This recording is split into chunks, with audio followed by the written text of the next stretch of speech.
DNA, iki iplikten oluşan bir moleküldür. Birbiri etrafında çift sarmal şeklinde dolanmış. Her iplik 4 kimyasal baz dizisinden oluşur. A, C, G ve T harfleriyle gösterilir. İki iplik birbirini tamamlıyor. Bu, bir iplikte T varsa demek oluyor ki, karşı zincirde bir A olacak. Ve nereye bir C varsa, diğer zincirde bir G olacak. Her iplikçiğin bir 5 ucu ve bir 3 ucu vardır. İki iplik zıt yönlerde gidiyor. Bu, DNA'nın her bir ipliğinin nasıl kopyalandığını belirler. DNA replikasyonundaki ilk adım iki zinciri birbirinden ayırmaktır. Bu açılma işlemi helikaz adı verilen bir enzim tarafından yapılır ve bu da replikasyon çatalına yol açar. Ayrılan iplikçikler her biri yeni bir DNA ipliği oluşturmak için şablon görevi görür. Primaz adında bir enzim süreci başlatıyor. Bu enzim küçük bir RNA parçası yapıyor. Başlangıç ürünü denir. Bu yeni DNA ipliğinin başlangıcıdır.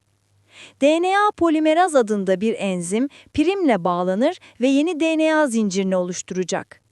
DNA polimeraz sadece bir yönde DNA bazları ekleyebilir. 5 ucundan 3 ucuna doğru.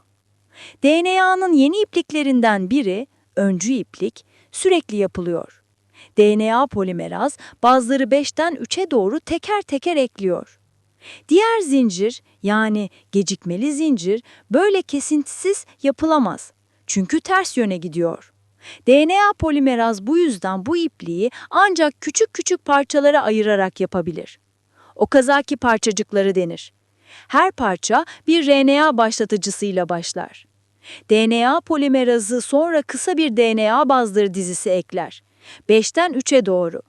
Sonra bir sonraki primer gecikmeli zincirde biraz daha aşağıya eklenir. Başka bir Okazaki parçası daha yapılır ve süreç tekrar eder. Yeni DNA yapıldıktan sonra enzim eksonükleaz DNA'nın her iki zincirindeki tüm RNA primerlerini çıkarır. Sonra başka bir DNA polimeraz enzimi artık kalan boşlukları doldurur.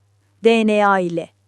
Sonunda enzim DNA ligaz, DNA parçalarını bir araya getirir. Her iki zincirde sürekli bir çift sarmal oluşturmak için. DNA replikasyonu yarı koruyucu olarak tanımlanır.